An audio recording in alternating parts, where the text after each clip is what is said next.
this is a new series called A Journey Back to You. We had a whole series last year where we're looking at what you might call the true history of the world. And that was very inspiring. Kim, let's take it away. I mean, this is a whole new series. So I'll give you the floor. Thank you, Brownie. Hi, everybody, and welcome to the new series of A Journey Back to You. This is a really exciting series for me, and probably the most important journey that any of us can do at the moment, right at this point in time, as I'm sure that most of you on this call will be aware. So if you haven't watched the history series, Brownie mentioned it, the link is in the chat there if you do want to go and revisit that or just go through it and have a look at it. It does provide a bit of a grounding on what happened with humanity right from, I guess, prior to humanity's inception and the things and events that unfolded to shape and control the world as we know it today, and essentially all of us as well. So if you do have the time and you are interested in that side of things, links in the chat, please go do it, check it out. It's very interesting material, all researched, all very well researched, with data and evidence to back up all of the things that we talked about in there. So moving on to this one, A Journey Back to You. It is the most important thing that we can do, as I said before. Everything else is working towards that and also putting us on a learning curve of finding out who we are. And as we begin to do that, then we really come into alignment with ourselves and we start working from a higher level of awareness. Now, this particular journey is going to cover quite a lot of subjects. We're going to start off from the basics, with the basics of it, and we'll eventually get into things which are a little more complicated and hopefully expand your mind even further so that you not only have an understanding of yourself and the makeup of who you are, but also how to actually start working with yourself in a pathway forward to bring that alignment into place within you. Because once you do that, once you actually understand who you are, then everything changes in your life. The way you look at things, the way you speak, the way you carry yourself, the way you deal with different situations. It's like a flower that blossoms, and eventually you are in a state where you are working from a higher level of awareness. You are in a conscious state, not working from the programming that we have all been exposed to and that has been embedded in us for eons of time, pretty much since the inception of humans. So this series is going to cover a lot. As I said, we'll start off with the basics, which is really having a look at the makeup of us. And a lot of these teachings are based on the Huna Code. Now, the Huna Code was said to be passed down from the ancient Lemurians, but it is tried and tested. There is tools in here that we will give you so you can take away and work on yourself at home, or at least start to go on that journey of opening the dialogue with yourself. And you'll see what I mean as we start to go through this. We will have guest speakers on board. Jess, if you can see her on the call, she's a trauma specialist. And at some point, Jess is going to come on and do a session on trauma as well. So we really want this to be a flowing series for you, so that you can actually follow a path if you don't have one already. So some of you will have heard this knowledge before that we're going to share. Some of you, I know, have actually been to the seminars my mum and dad did. And this material forms a basis from those seminars. Even if you have, I urge you to stay with it. A reminder never hurts us. The more we hear things, and particularly if someone says something in a different way, for example, we can read 5 different books that all say the same thing, and it's not till the last one that we actually integrate the knowledge from it. So not only is it a reminder, but there might be some new things that you pick up and are able to utilize in your daily life as well. So we're going to cover things like, obviously today, levels of consciousness, thoughts, thought forms. What are they? How does it affect you? How does it affect the people around you? How does it affect the multi-universes? What are thought forms? What do they actually look like? All of these types of things. Thoughts as far as creation is concerned. We'll do a session on creation itself. I mean, right from the beginning of everything, if you like. Take it back that far. Time. What is time? What does time actually look like? How does that actually impact on us as we go through this lifetime? Many other things. We'll have other guest speakers as well. So I hope that you can join us throughout this series. If not, the sessions will be recorded and you can access them at any time. I will be putting some exercises in the chat towards the end of the call. We will go through those. There'll be affirmations as well, focus meditations to actually start to get you to focus on one thing for a period of time. Because quite often what we find during meditation is all of a sudden our minds are off doing the shopping or they're picking up the kids and we're so far from what we were meditating on. So a meditation there, which is going to actually help to start you keep that focus on whatever it is that you want to meditate on in the future. An exercise to actually meet your inner child. And also some affirmations. There's an affirmation which is really good for a daily affirmation and one that helps you with your self-worth. Self-worth is almost a subject on its own, but we'll touch on it just a little bit tonight. So in saying all of that, let's get started. Going to just ask that we set some ground rules first off. I'm sure all of you are this way anyway, but just a reminder, obviously respect is of the utmost importance, both for the facilitator, the speaker, and for each other. So if we can just show that level of respect.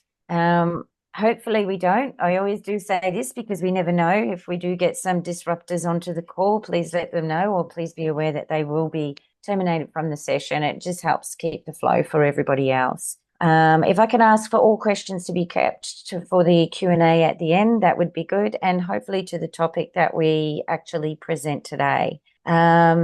If you do have questions, if you can use your hand signal or place your question in the chat at the end, that would be great. Just so that you are aware, I can't actually see the chat while I'm presenting, so I won't be able to see your questions during the call. And if you do have questions at the end, just please don't talk over each other. Okay, so setting the scene for this. This is a little something from Arch International, which a lady called Rosita Rodriguez started, and she was the one that originally put this material together, a very, very dear friend of ours. And basically the only way that man can attain knowledge of the divine secrets is through the path of love and selflessness. So you're moving from service to others to service to self to service to others.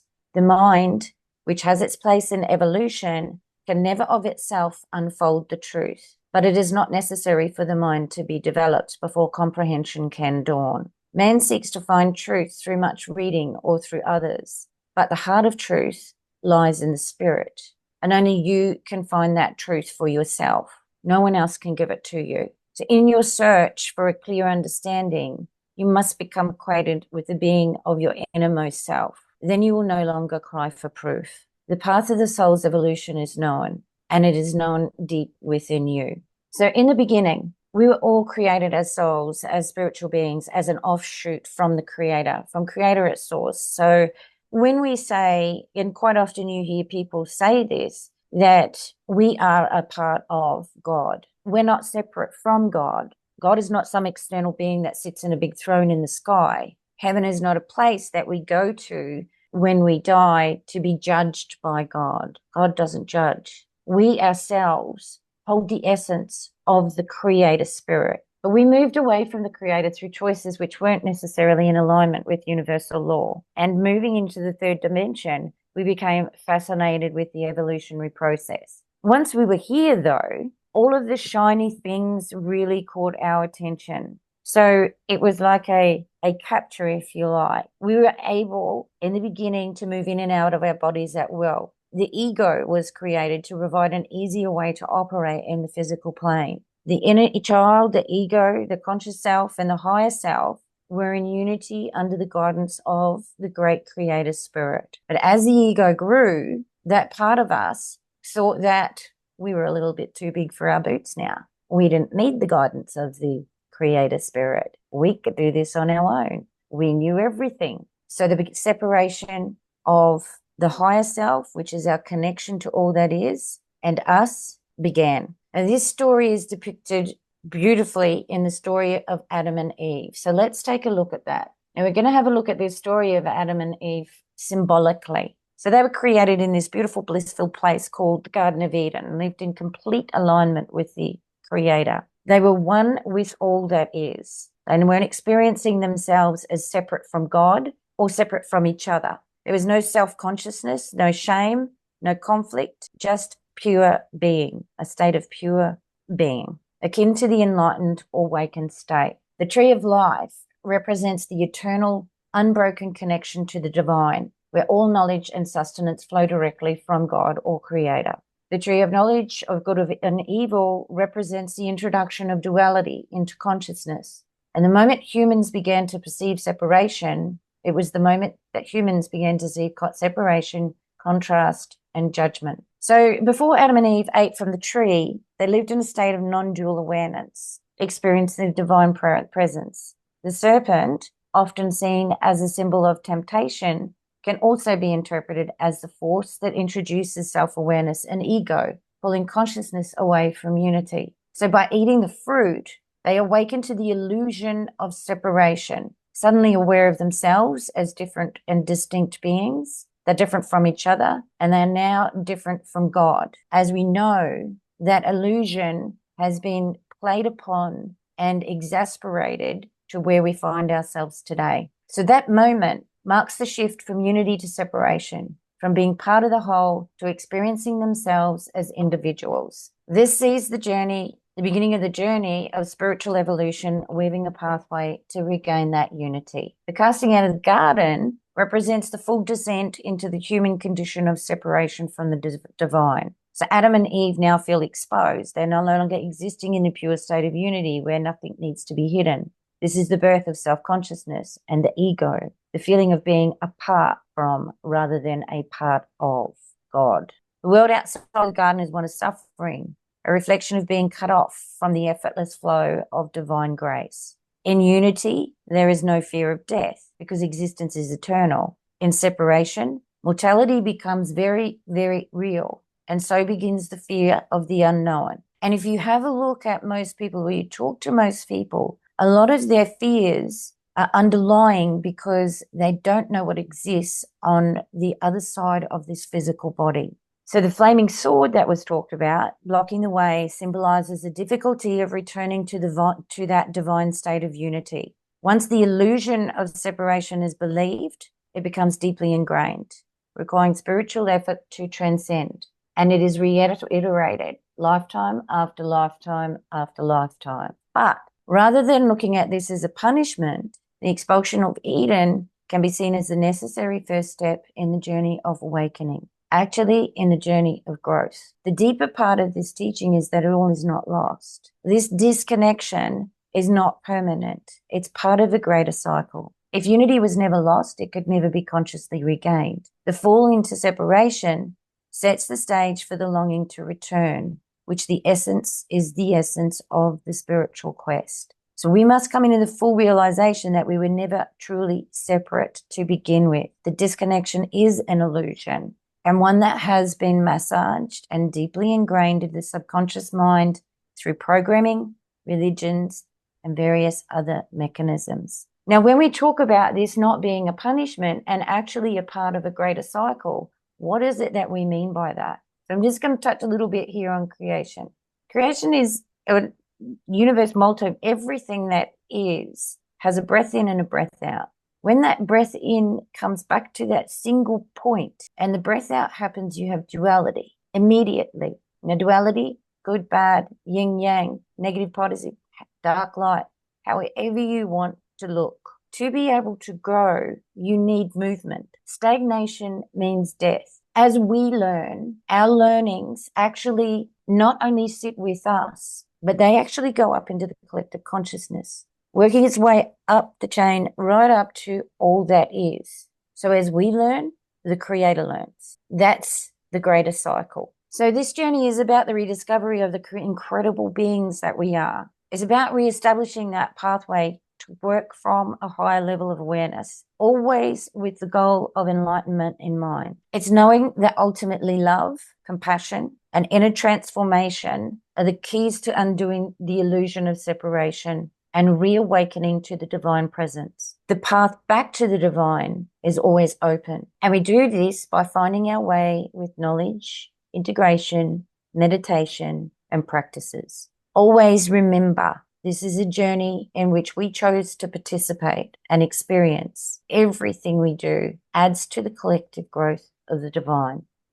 Now, when we have a look back at the evolution of humans, is it any wonder that most of us suffer from issues of self-worth?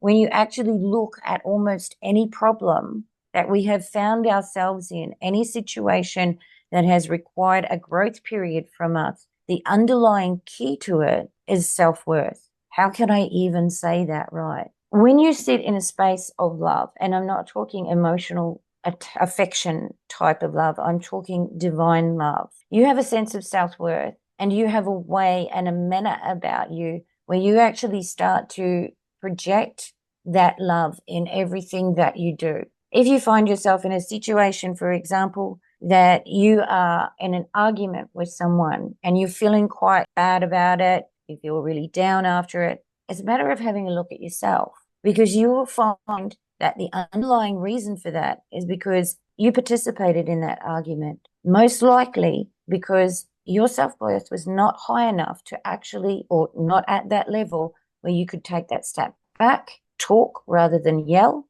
talk with certainty and knowledge, and come from that space of love. You can, when you really break it down, you will find that self-worth underpins most of our issues that we go through. So when we strip back the layers of who we think we are and all that has happened to us, ultimately the creation of trauma, karma, emotional roller coasters, and so on, comes back to that fundamental basis. Why? Because we've forgotten who we are, and we've forgotten how to live from that higher level of awareness. This is what those in the positions of power bank on. When we don't know and we don't feel our connection to the divine, we lack self-worth. We don't sit in our own power, and we generally then work from a reactive space of a child, and an easily programmed child at that. So let's have a look at what that means. So we're going to cover off on the principles of consciousness. There are many levels of consciousness, but we're going to focus on the three main ones, each representing a different aspect of awareness and functioning within us. Now, what this process is going to do is just give you an indication of how we operate and how we fit together. It gives you a clear pathway forward and a way for the mind to actually see how things operate, how things actually work within ourselves. It gives you an understanding of different levels that are working within us, and hopefully bringing that into unity with each other. So if we have a look first at the middle self or the conscious self, that's you. That's you who's sitting there right now listening to me talk. You have unlimited reasoning and intellect abilities, helping you to interpret experiences and apply knowledge. It's the seat of your will, governing intentions, ethical choices, problems, and problem solving, which directs your own life. It's the part of you that speaks, listens, and expresses thoughts. It serves as a bridge to the lower self. The lower self looks after your emotions, your instincts, etc., and your higher self, which is the connection to the divine. The middle self, the you sitting there, must build a relationship with the subconscious or the inner child, clearing negative beliefs, traumas, emotions, etc., that might interfere with your personal growth, well, which does interfere with your personal growth. At the same time, we also must learn to surrender ego control and trust in that higher wisdom. Now, the ego is a separate session on its own. It's quite a large subject, very interesting when you start to go in depth with it. So we're not going to really touch on the ego side of things tonight. So these things can be done via meditation, intuition, spiritual practices. They help open the connection to the divine guidance. This is where we have the ability to move towards a self that works in total unity with ourselves. We next have a look at the higher self, or the superconscious. It serves as a bridge between the human experience and spiritual enlightenment. It's the divine part of man, your connection to all that is, has access to the universal knowledge and sees beyond the limitations of the middle and lower selves. So when we're saying we're working from a higher level of awareness, this is where we are actually looking at that guidance and that intuition that is coming through from our higher selves. It's non-judgmental, patient, and it accesses the wisdom of the divine. It provides higher or spiritual intuition, and it is always, always present, but it cannot override free will. Your conscious self is the part of you that determines what you do, what you don't do, what you think, what you don't think, what you put intent behind, what intent you put behind thoughts, and what you don't. Then we have the lower self or the subconscious or the inner child. You can call it whatever you like. This is going to be the main focus of our discussions or our conversations tonight, not discussions, our conversations, our sharing of knowledge tonight. So most people spend a large portion of their lives in an unconscious state. And you'll see what I mean as we go on. In fact, I would say probably up to a couple of years ago, 95% of the people were 95% unconscious 95% of the time. We have seen a huge shift in consciousness over the last few years. Many, many more people are beginning to understand who they are and how to work with themselves. And this is shifting, and it's shifting quite rapidly. So your inner child is the part that is programmed by nature to control your physical body, controls all of the body functions, makes the heart beat, grows your hair, heals the body, etc., etc. Looks after the seat of our emotions. Fear, guilt, hate, depression, anger, anxiety. And just to clarify,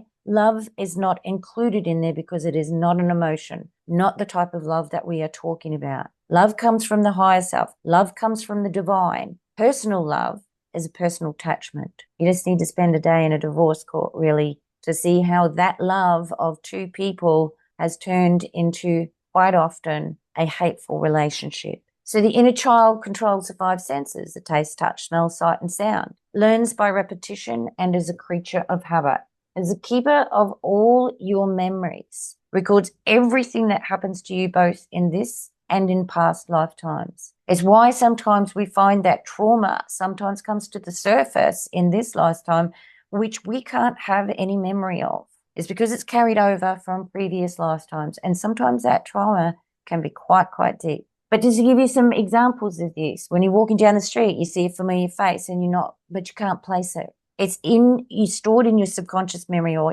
the memory of your inner child, but you just can't recall it instantly. It's being asleep, hearing argument, waking up to it, and then reacting. Here's everything under anesthetic. It's why doctors in hospitals have made it a practice now that they don't talk about the patient when they are under anesthetic, because that subconscious mind, that inner child hears it and stores it in the memory. And if a doctor says this patient is going to die on that table, then you can just about guarantee that that patient will run into problems unless they know better. So it has its own separate limited reasoning ability. But this ability for it, this reasoning ability, is on the level of a 3 to 4 year old child. It warns of dangers, of a car accident, don't step out onto the road, crash. It initiates your fight or flight responses, develops automatic skills and conditioned reflexes. So when you're learning to write, driving a car, if you don't remember how you got home after a party, maybe, it got you home.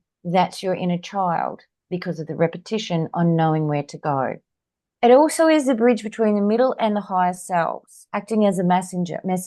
It carries the thoughts and desires from the conscious mind to the divine. So if it's burdened with fear, guilt, trauma, negative programming, that connection to the divine can be blocked. It can create limiting beliefs and self-sabotage. Your inner child will act out of survival mode, resisting change and growth. How many times have you found yourself stuck in a situation knowing that you would like to move forward but don't know how? You keep coming back to the same old thing, or you keep coming back to the same old pattern. That is your inner child acting out, resisting change, resisting growth. And just like any child, it needs nurturing, it needs safety, and it needs love.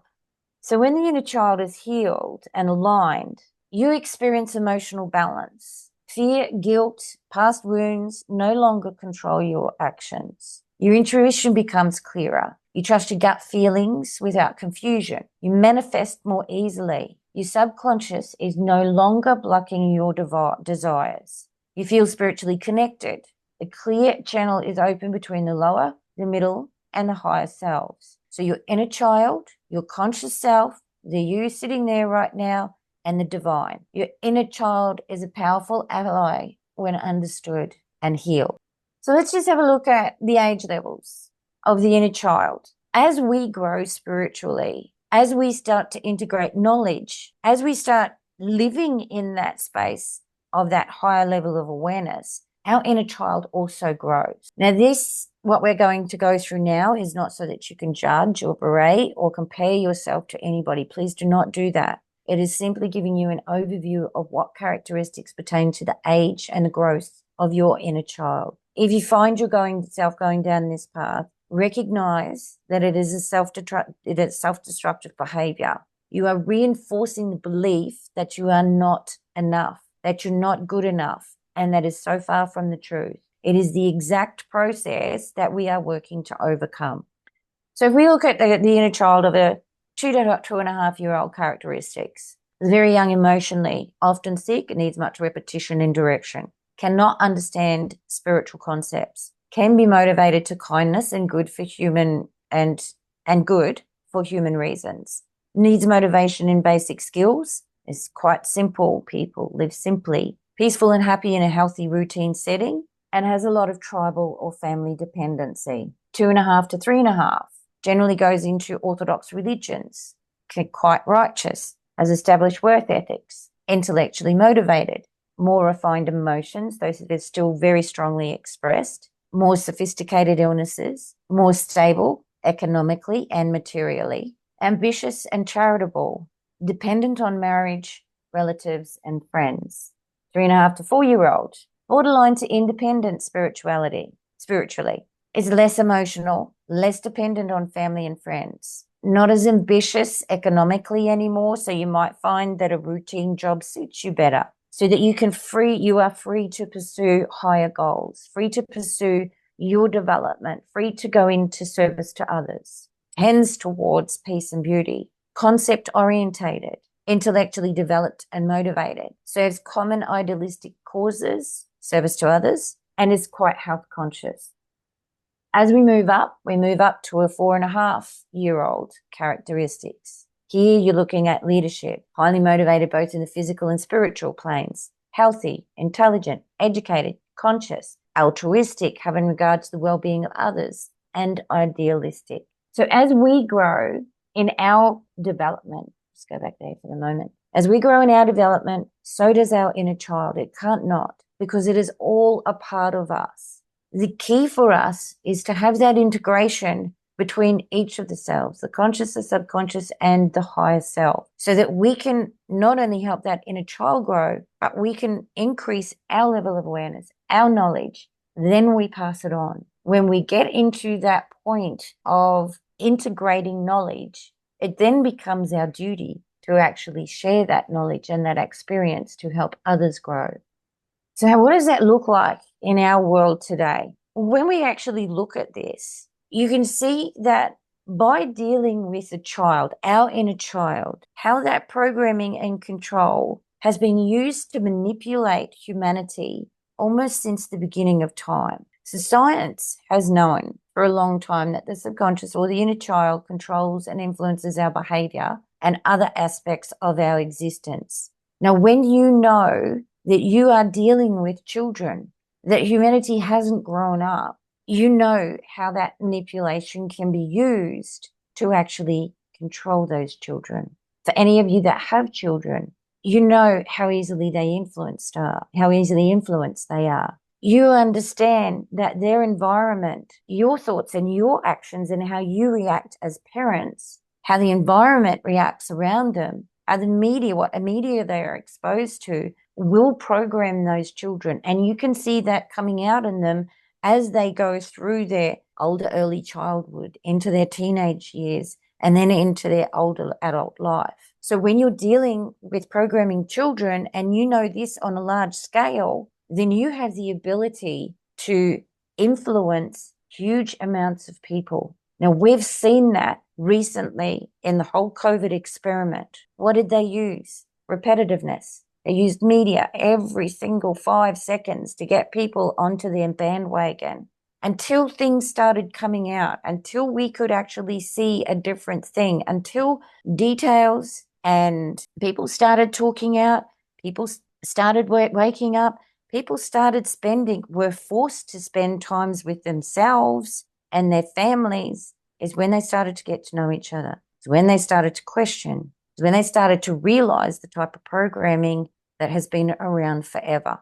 So programming starts the moment that we're born through external influences, family environment, education, media, music, etc. But as we develop, we begin to mimic the behavior of those around us. And this part of us, this subconscious, this inner child, it doesn't judge or analyze anything. It simply absorbs and repeats what it has learned. So as the subconscious cannot discern the quality of the program, it reacts emotionally to whatever programming it is given. And unfortunately, as we just talked about, that programming that has been developed literally since the dawn of humanity is not one that's been in our favor. It was designed to keep us locked in a childlike state, influencing our behavior and guiding us to look externally for solutions or connections instead of within. Now, that programming, that external programming, these people that have done that, they know and they understand this knowledge very, very well. They know what they had to do right from the beginning. It is no mistake that we found ourselves in the situation that we did, but it is also no mistake that we find ourselves coming out of a long sleep. So we have been asleep at wheel. We've been acting and reacting from a childlike perspective rather than consciously questioning everything, including ourselves. We literally forgot how to consciously use our free will. Now, that still goes on in our daily lives, and it is a difficult thing to master because every time you act out in anger, every time you go into a situation which is not in alignment with your true higher self, then you automatically revert back to a program, back to that child, back to that subconscious mind that knows by repetition how to react in a certain way to different situations. So we've found ourselves in a perpetual loop of victim, perpetrator, or savior, behavior that has been inherent in us for lifetimes, and that keeps getting reiterated from all sources of life. These are all behaviors that operate from our inner child. So let's just have a quick look at that victim, perpetrator, or savior. Somebody's hurting. If you're in savior mode, somebody's hurting. First thing that you want to do is fix it for them. Most often you can't, because whatever situation they have been in, they have created so that they can gain the maximum amount of learning out of. In every situation, we create our situations before we even come into this life. And then we continuously do it as we move through this life. And we do that so that we give ourselves the best opportunity for our learning development. Now, it's quite often those who are closest to us that provide that opportunity for us. It's navigating those things which challenge us the most, our friends and our family, often though, a lot of times externally as well, that we actually have to have a look at, why did that situation get created? What do I need to look at from that? What lesson can I integrate from it so that I don't repeat that again? So you can't necessarily go in as a savior because, one, you are interfering in someone else's progress and someone else's development. You can be there, you can listen, and you can offer advice when it is asked, but you cannot save. If we have a look at the archetype of a victim, if you like, quite often playing a victim, what does that do more than anything? That gets us attention. That gives us something to relate to someone else with. Because quite often, if you are in that victim mode, you can put money on it. You will find somebody else that is as well. You'll also find somebody that wants to save you. Or you may even attract someone who's going to be an aggressor just to add to your victim mentality. This victim mentality is one of the things that holds us back inherently from actually growing. Once we realize we're playing that role, we can then start to make those steps or put those steps in place that we actually take a step back from that. We don't want to be a victim. We want to stand in our own power. We want to act from a conscious perspective. We do not want to dive into that inner child mode of emotional hurt time and time again, because that's what we do. Same with the aggressor. What does that look like? The aggressor gives you an instant of what you feel like is power. And how does that happen? When you are in that aggressor mode and you are having a dialogue with someone, you are not tuned into universal energy. So what are you doing? You're taking the other person's energy. You are literally sending a line to that person etherically, an etheric line, and you draw energy from that person because you have just gone straight to your inner child. You are now acting in anger, so you cannot access that divine energy. So where are you going to get it from? You're going to steal it. You're going to take it. You're going to say, hey, you're at the end of my anger at the moment, so I'm going to use your energy because that's going to deplete you. So quite often, what does that do? The other person either goes into victim mode, goes into aggressor mode, rarely goes into savior mode. It's a perpetual cycle that we find very, very difficult to get out of. But as you start to learn these things, as you start to understand where these emotions come from, then you can start to take control of it. You can actually start to take that step back. Take a deep breath before you respond or before you speak. Think about, before you speak, whether you're going to play one of these roles. It only takes a nanosecond to think, am I going to be a victim? Am I going to be an aggressor? Am I going to be a savior? Or am I going to just be? This journey that we're going on now, and I'm sure that many of you have your own tools anyway, will help you to understand what's happening and how you can start to deal with these things. So let's look at emotions while we're here. Fear, what is it? And how does it affect us? Very real things have happened to us across many lifetimes that will inherently create a fear within us. It may very well something to do, you drowned in a past life, for example, so you have a great fear of water. It may very well be that you've had a trauma this year, so a trigger will occur when you go into a situation that sparks you off. Or it may just be outside programming. Now, quite often, what our mind will do is actually make that fear a lot bigger than what it is. Most situations, and I'm not talking about deep trauma situations here, but most situations when we have a general sense of fear, we've done it. We've allowed our inner child, we've allowed our mind to go off on God knows how many tangents. And all of a sudden, this thing that we've become afraid of is bigger than Ben-Hur. And we've got no idea on how to tackle that. Again, COVID was a perfect example of this. The fear, the repetition that was instilled in population created this perpetual, oh my God, I'm going to die, I've got to do this, etc., etc.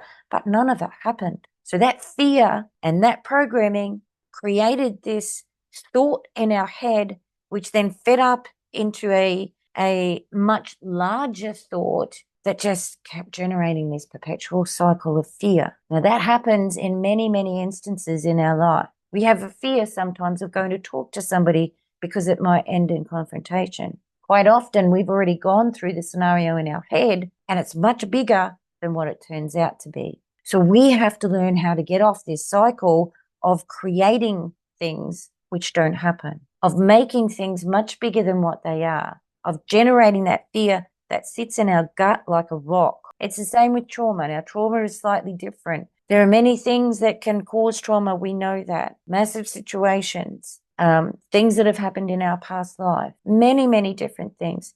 Childhood trauma. As I said, we've just come on and do a session on trauma when it gets to that point where we're going to start having a look at that. But I want to say this. When you start to become in alignment with that inner child, your conscious self, and you have that divine energy flowing through you, you start to understand your power. You start to understand who you are. That trauma and that fear eventually no longer has a place to sit inside of you. It's a continual thing to work on. There are many tools to do that, and we will provide those for you. But know that as you go on that journey of integration, then these things start to drop away because you know who you are.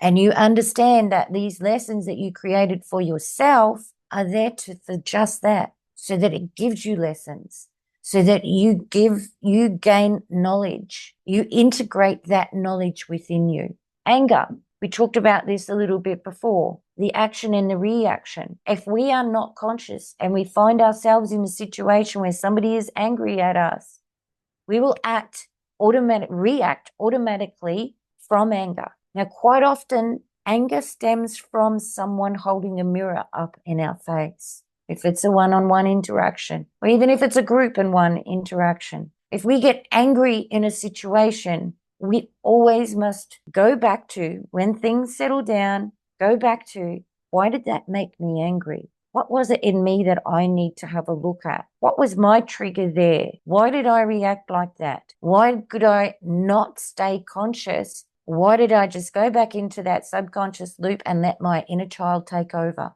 And love versus emotional attachment. And when we get into a relationship and we have that love for someone, it's all blissful. We're in this happy, wonderful state. The world is beautiful. Everything is beautiful. Now, part of that is because we are tapping into that divine love. We get that elative feeling.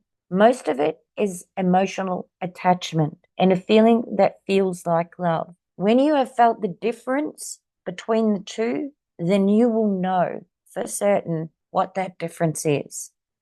So as mentioned before, we're going through a huge shift in consciousness at the moment. And as a result of that, we quite often feel unsettled. We can't put our finger on why. Old traumas are surfacing. Our emotions are all over the place. We're feeling stressed for no reason. Our circle of friends and loved ones sometimes we find is shifting. This is all a natural part of the process. And it gives us the opportunity to learn and grow, to move past the things that hold us back, and to integrate the lessons we created from the situations that we participated in. But more than that, as Earth moves through its higher frequencies, all of these things are coming to the surface to make us look at it, to make us take that step back and start to realize that we have to take responsibility for every single event that has ever happened in our life. We must recognize the role that we played. And then we begin to understand the lessons that we learned. Once that integration occurs, then we become grateful. We become grateful for the people who participated in those traumas. Now, in some traumas, you might think that's a really big thing to say, and that's a difficult thing to say. It is. You chose it. You chose those lessons. You chose that pathway so that you could learn. So when you become grateful to the people who participated in that trauma. But most importantly, you become grateful to yourself because you learnt through it. You got through it. You lived it. You learnt from it. You integrated it. And you will now be teaching it because that's the way that it cycles. As Earth moves through these higher frequencies, this is going to happen more and more. Embrace it. Yes, it can be painful, but you will have tools, and there are people who can help walk you through this, more so now than ever. But even though we're seeing this huge shift, there is still a lot of people who are living in a hypnotic trance. They're working from the perspective of the inner child. So if we want to raise the quality of our life and those around us, if we want to experience more happiness, better health, improved relationships, and rapid growth, we must take an active, conscious part in reprogramming that inner child for exactly what we do want. Now, I talk about this all the time. We must stop focusing on what we don't want. We must stop focusing on all the negative stuff that is being imposed on us. We must channel our energy and our thoughts, our intent, and our emotions into what we do want. That collectively raises the consciousness of this planet and every individual on it exponentially. So let's have a look at a pathway forward. So our inner child can be programmed to work with us just as it has been programmed for millennia. Instead of working reactively, it works with us. So there's many different modalities that can help us with this. Positive affirmations, meditation, shouting even. I'll get to that shortly. A lot of you will have your own practices, your own way, your own learning, your own modality. And if that works for you, keep with it. This isn't something that you have to do. This is just one of the many, many pathways forward. For me, I know it makes a lot of sense. I also know it works. It is tried and tested for a long, long time. So you can use this information or not. You can use a part of it or not. It's up to you. But there's tools that we can have that start to get us on that journey of unity rather than that separation. So remembering that the subconscious is a separate, independent reasoning ability, albeit quite young, it's quite apart from our conscious mind. So imagine it like a separate person, a close friend that we're living with. So usually when we want to ask a question or we want to have a conversation with a friend, we talk to them. We open a dialogue. Now, our inner child responds just like any other friend. It talks, it listens, and it communicates. You know that little voice you hear in your head sometimes? That's your inner child. Oh, there we go. We've all got it. We have an inner voice that pops into our head, making our minds up about a purchase, breaking a diet, spending too much money, or whatever it is. Apply it to whichever situation. Quite often we find ourselves in an argument with ourselves. We wheedle and bargain with ourselves, and our inner child usually gets what it wants because we're not conscious enough to recognize that this is the voice of the child and its desires. So an example of this is when we're asking ourselves after we make a mistake, why did I do that? I knew better. What made me act that way? Well, our inner friend, our little inner friend took advantage of being unattended, made it happen their way. We weren't conscious. We weren't working with it. We just automatically went back to old programming where we listened to that voice, and it's not always the best decision. It's the voice of the inner child, and it is there whether we're aware of it or not. So the first step to recognizing what that voice is and where it's coming from, you become aware of it all of the time. You recognize it when it pops up in your head. You pay attention to your thought processes within and to which part of you says what. So some of the guidelines on what to look out for that. Most importantly, our inner child is in charge of and therefore familiar with our world environment, our body, our possessions, our jobs, our leisure activities, our relationships, and so on. The world and the survival of the body and the personality in this world are its only concerns, its only job. It perceives and sends information through manifest symbols such as language, pictures, color, music, signs, rituals. And remembering that it has limited reasoning ability, it cannot understand concepts or communicate in concepts. Therefore, its language is usually simple and easy to understand. It's one of the easiest ways to identify whether it is you being conscious or you slipping back into a program or allowing that inner child to take over. Since most of its decisions are based on emotions, it will try to lead you by its desires rather than its sound reasoning. We've all been there. We've all been in situations that we can relate to in that area. So we've all heard it and said it ourselves sometimes, that the head said to do this and the heart said to do something else. It's a classic example of recognizing that the intellect discussing a decision with the inner child. You're having a literal conversation inside of yourself where you feel that a particular thing is the right thing to do in your heart, but your head is pulling it. It's just throwing things at you left, right, and center to stop you from going down that road. We all have that inner dialogue. It's a classic example of the conscious self and the inner child having a dialogue within. If you haven't done the work, the inner child usually wins because we become emotional beings. And that's what we know. So we act from that emotional point. And that paves the way for a lot of inner conflict that we go through. Many feel like that their inner child is smarter than their conscious self or intellect because it can solve certain problems in the world. When we integrate that, it can only work from a memory bank, which is enormous, by the way. We realize that it's not the case. Everything that inner child does reacts from its memory bank. As I said, it's huge. Lifetimes and lifetimes and lifetimes of learning. If it has learned something, even a long time ago, or observed or experienced something, then it can draw on its memory bank for the corresponding information and it will give it to you. It doesn't need to understand the subject matter to retrieve it, but it cannot reason out complicated problems or give information on anything it doesn't have in its memory. It cannot deal with concepts. The intellect or the conscious self does that, and in the process, programs the information back into the inner child. So as you learn, as you go through certain situations, as you do something new, you are also storing that into the memory bank. That memory bank is your inner child. It's important to know that the inner child does not provide us with spiritual insight or guidance. It doesn't. It can't. The conscious self turns towards the higher self for this information. Inner child cannot be and is not expected to be in any way a spiritual or always good and perfect. Remember, it reacts from programming. If you have been programmed as a child in a very bad situation, you have got learned behavior that invariably will come out in you as an adult. So it is the responsibility of your intellect or your conscious self to play parent, guide gently but firmly as you would a small child. So I've got a little bit of homework here and I'm going to go through this. I might just leave this one and come back to it because I just want to go through a couple of the exercises.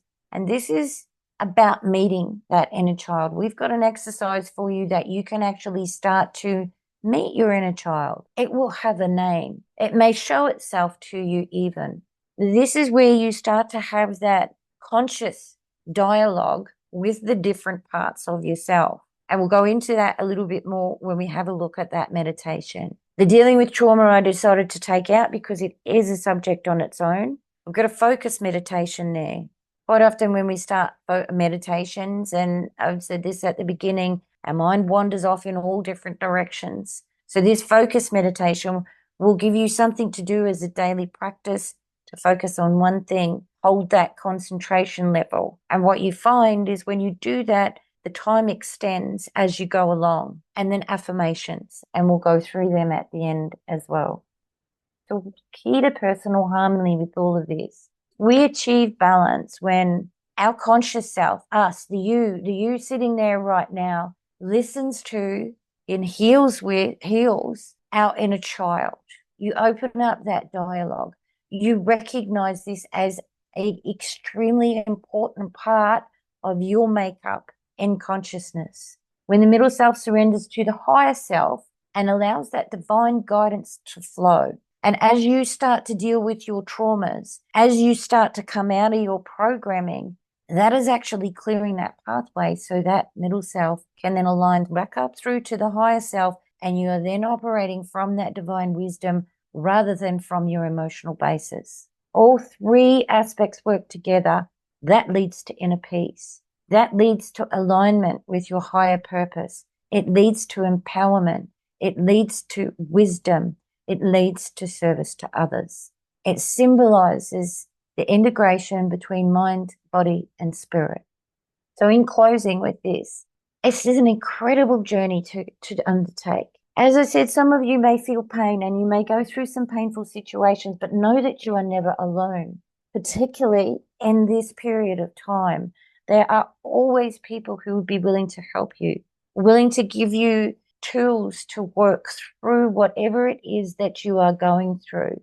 But ultimately, this is your journey. You chose it. And it's one that will open a pathway for you to make profound life changes right now, starting right now. You give yourself the time to work with yourself, because this is the most important thing you can do for yourself right now. It's also the most important thing that you can do for humanity. Because when you start to raise your level of awareness, your consciousness, your vibration, it affects those people who are within your circle, who are around you. As that frequency begins to raise in them, it extends out to their circle. And then it encompasses the whole world, the universe, the multi-universe.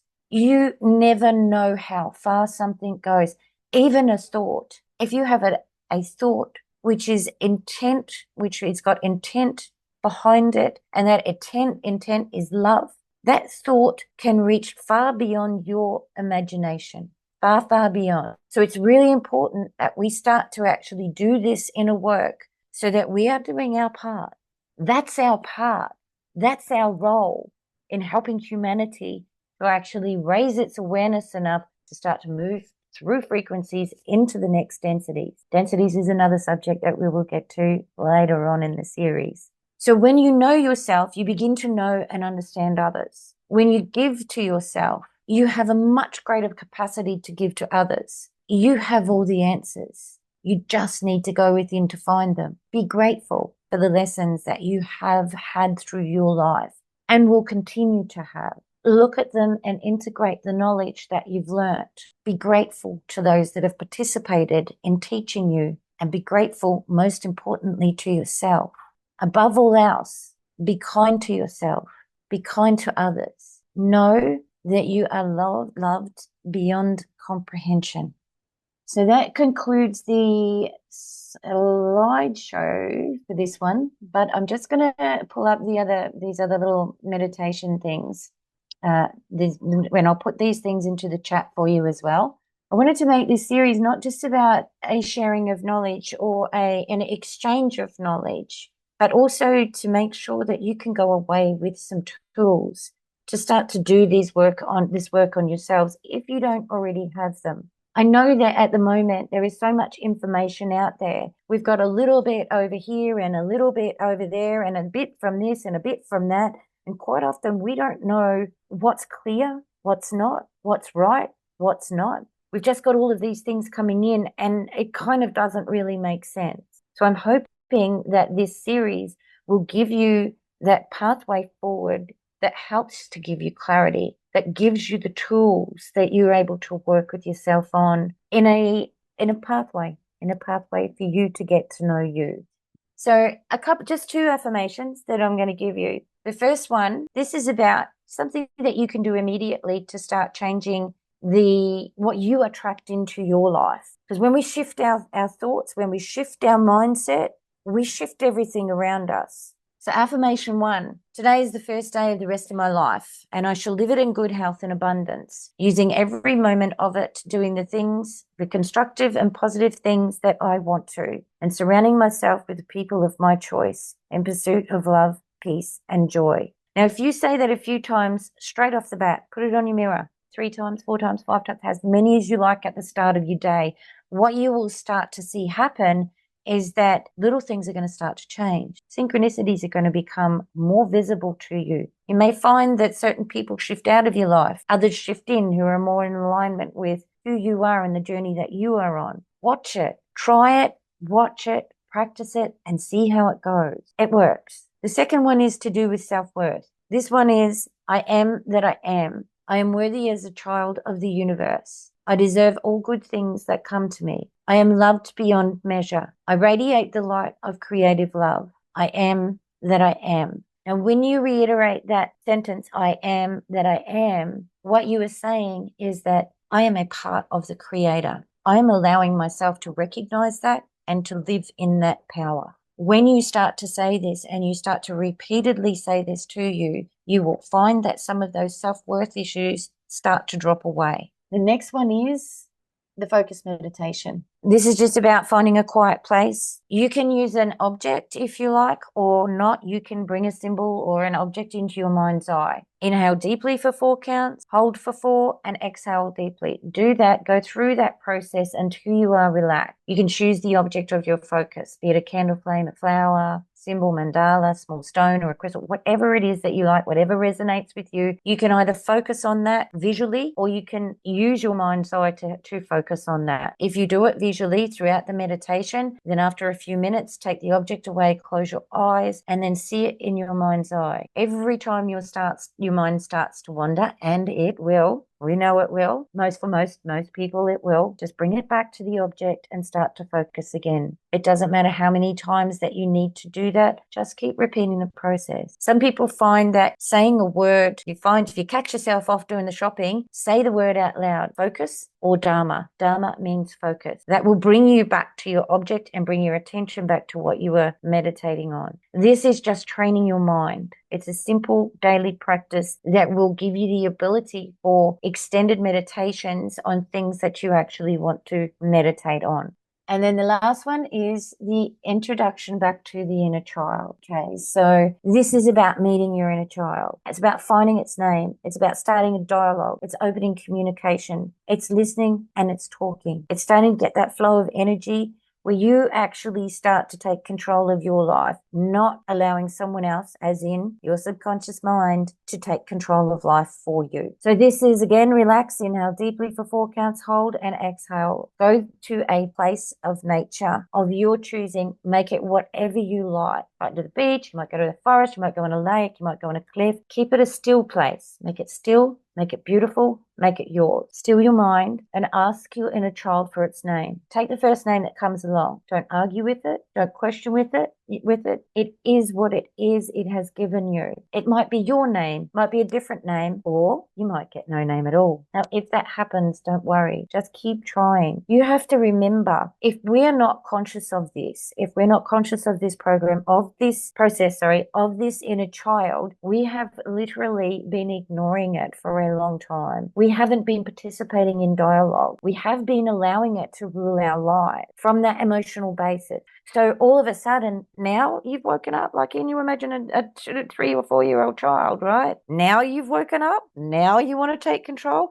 Now you want to start talking to me? Oh, I don't want to. You've ignored me for so long. Why should I, right? These are some of the things that you may find. You may not. My guess is during this period, as we are going through a exponential growth phase, a growth period, you will find that cooperation comes much easier than it ever used to. But don't worry if it doesn't. Keep trying. So calling your inner child by that name it's given to you, see it sitting in front of you, then open up the door dialogue. Thank it. Thank you. Thank you for looking after you, for making your heart beat without having to think about it, for looking after you physically, for healing you when you are sick. Thank it, thank it, thank it. Appreciate it for all the good things that it does for you, for all of your memories that it stores for you, for your health, for everything. Ask it if it's happy to be there with you and if it will cooperate with you. That should be a yes or no answer. Ask if there's anything in life that it would like to see change. Ask if there is anything that it would like else that it would like to talk about. And keep that dialogue going for as long as you need to. When you finish that meditation, release it, thank it,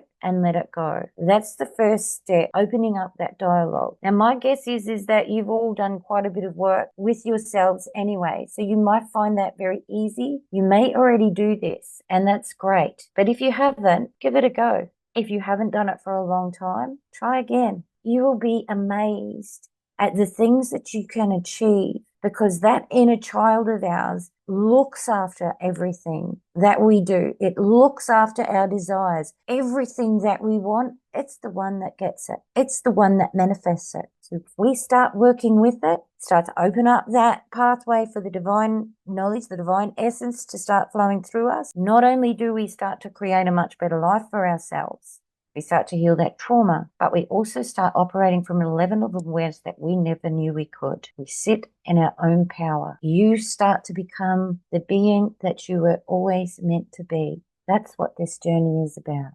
And that about wraps it up. If you have a question, can you please raise your hand? But the affirmations, I wrote them down bad. I often tell the story of how when I first came to Brisbane, I had a tremendous stutter. And the way I overcome my stutter was saying over and over and over, I speak slowly, clearly, and fluently. I did that for about 4 months, and I haven't stopped talking since. And that's amazing. And that's a perfect example, Brownie. And I did forget to mention this too, that, really effective way of programming ourselves is to actually go out in the middle of nowhere and shout repeatedly. You might feel like a silly goose. I remember when I was growing up and we held these seminars in our lounge room in suburbia in a very small town. Shouting was actually a part of the process that we did within these seminars. So you can imagine we've got 20 or 30 people in our lounge room all shouting, for example, I am healed. That would have resonated out through the whole neighborhood. It's a very, very, very effective tool. Not only sometimes does it help to release anger, you can do this in the car. You can go out where no one is, shout until you reprogram, particularly, I'm healed. You can use it like if you're for example, an athlete and you want to go into a competition, I will win. Whatever it is, make it simple, make it effective, but it will become a part of your inner child's mission because you've just reprogrammed it to do that. Excellent. your favorite guest is online here. Ed, go ahead. You know what? A few things come to my mind, and Kim, I thank you for the presentation. As always, it's insightful and it's deep. But something that comes to my that there's a little term that people sometimes say that whenever you point the finger, you got four pointing back at you. So it's the concept of, even though you should think it should be simple because it's just us or just yourself, but it's so hard to deal with yourself and face reality. Or like you may have some who say like someone who may abuse drugs and alcohol, they're not able to be with their reality. And sometimes having that conversation is dealing with your own personal mental reality. And a lot of times people can't really, it's hard for people to kind of deal with that or accept the notion of the possibility of that. So it's just, just seeing what you're saying, I'm just curious to your thoughts on this ascension, that next level of this fifth dimension or next ascension that we may be going to. What are your thoughts on that may be impacted or affected by that?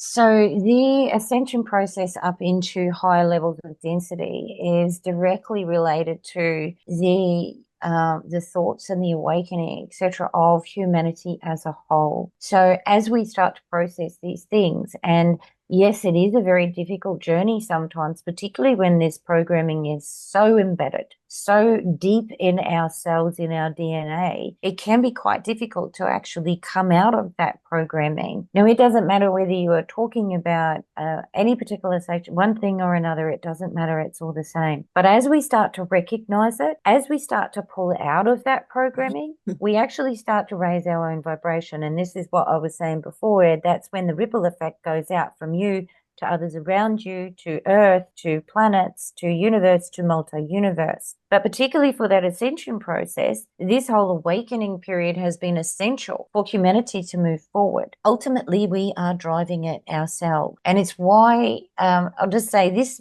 on that, it's why it is one of those things where we really can't put our hopes in a savior, if you like, because it's just shifting from one thing of control to another. What are we learning? If we have that savior, someone's going to come and save us, and that be on a global scale or that be on a personal scale, what are you learning? You're not learning anything. You're just shifting from one thing to another. So that doesn't actually give you any personal growth, right? Yeah. It's the personal growth that affects the frequency that pushes us towards that ascension. Now, people, as we go through this, are at all different levels of consciousness. There's a lot of talk out there about splitting into one world and 5D world and then 3D world happening here, or the people are just going to disappear off the street as we're walking down it. You'll have 5 people around you that just no longer exist in that reality. Don't get me wrong, that can happen, as in if a civilization actually goes into the fourth density,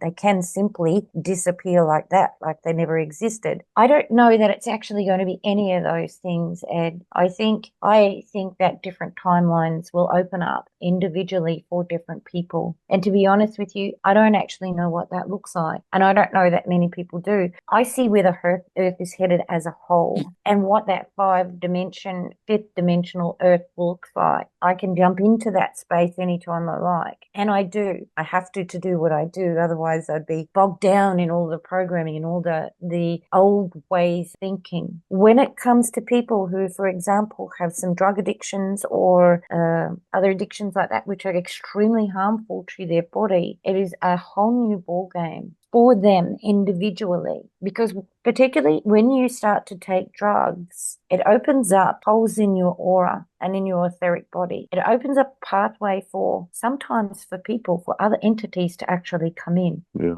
Might be entities, it might be elementals, it might be someone who's just flitting out, in and out. It might be negative thought forms. It could be a whole raft of things. So when drugs are used repeatedly, you can firstly start to see the deterioration in the physical, but that deterioration actually started in the non-physical well before it hit the physical body. So those types of people, they have a lot of healing to do. And generally, it's healing from trauma. Most often, people who are alcoholics or drug users do so to escape the reality of this world, either through a trauma that they've experienced in the past, or because they just don't know what's going on. And the world is so crazy right now that they get so conflicted. They have no ability to listen to themselves or make conscious decisions, that confusion sets in so much that they need to escape from the reality that they're in. And drugs will give that to them, but it will do the damage, which is exponential on a spiritual level. Did I answer your question then, Ed?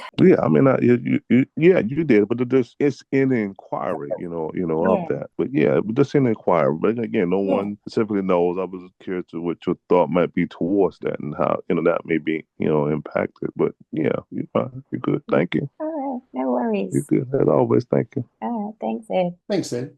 Lee, unmute, brother. Very good presentation, Kim. Thank you very much for that. With your inner child and your age groups that you had, is there any age limit as such as, like, does the child go to 7 or 8 or whatever as such? Generally 7. So I was working on that because I found myself, always having fun, laughing with my young daughter, and always teasing and playing with each other. I found myself, like, I start talking weird stuff, like from another language that I can't even speak, and just always lightening the moment and things like that. And I'm thinking, hang on, that's my child side of me coming out. And people are like, what are you doing? I just go like that. And they go, oh, right. And a gentleman on this call now, he can definitely vouch for it, because when we have the first 35, 45 seconds of a call, on a phone call, I'm just talking just gibberish, but it's all for fun. It's to lighten the moment. So there's no seriousness as such, but it's and he goes, oh, all right. So it's like that. Oh, yeah. And then I'll start talking English and everything else. But it's purely to lighten the moment and make sure there's nothing that's it's overbearing or something. That'd be probably the right word. But yeah, it's more just to be relative, in other words. So would I be on the right track with that, or do people that do crazy things like that? It's weird. It's definitely weird. It's in the last 6 or 12 months.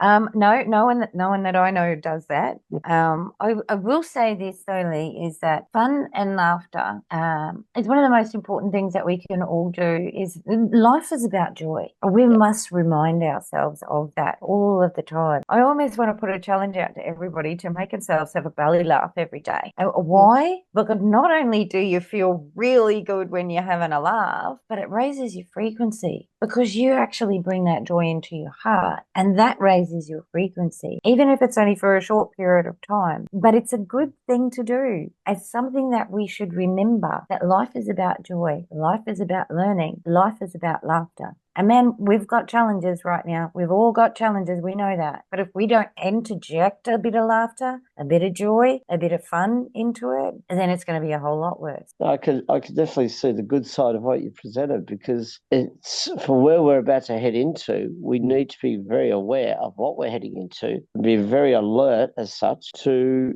how we've got to help other people in various projects and things like that. So it's understanding, and I hate that word, but it is understanding your inner self. And that I'm definitely into the affirmations. I'm awesome. I'm great. I'm Lee. I'm, da-da-da. But I've watched enough stuff to already know that, as well other people are just learning at this point in time. So, it's whatever you want it to be. But yeah, I believe that, anyone can do anything. Got to have the right mindset. This will unfold your purpose as you move along your own journey as well. Mm-hmm. And that's the most thing. When you sit in that purpose, when you do what you know you were here to do, then nothing becomes work. It's just fun, as you said. Yeah, that's Joy, it. Fun. Yeah. Beautiful. Yeah. Thank you. Thanks, Lee. Now, I do see a hand up there. Yes, I can see it. You're next. Go for it, sweetie. Okay, lovely. Thank you very, very much, Kim. You just helped me that I'll straight away think now I'm healthy, because I've been talking to myself. I've been arguing with myself, and I thought that I've got not quite okay in my head. But now I understand really very well, and I will do a little bit more talking even and arguing that I will come with the right decision myself. Thank you very, very, very much. I needed that sort of information. And thanks God for you that you are with us. Oh, thank you. That is so beautiful. And that just makes my heart sing to hear you say that. that. That is wonderful.